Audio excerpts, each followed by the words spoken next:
நான் உன்னை காப்பாத்ததான் இங்க வந்தேன்.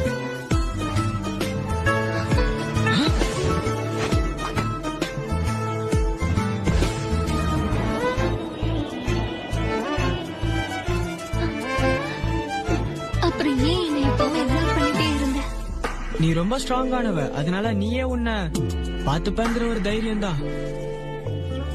ஆனா ஏன்? ஏன்னா நான் உன்னை இழக்க விரும்பல, அதனாலதான். காந்தமா என்னை ஈர்க்கும் உந்தன் அன்பு இன்று சாந்தமா என்னை கட்டி போடும் காலம் என்ன கேட்கிறேன் கூரடி பெண்மையே.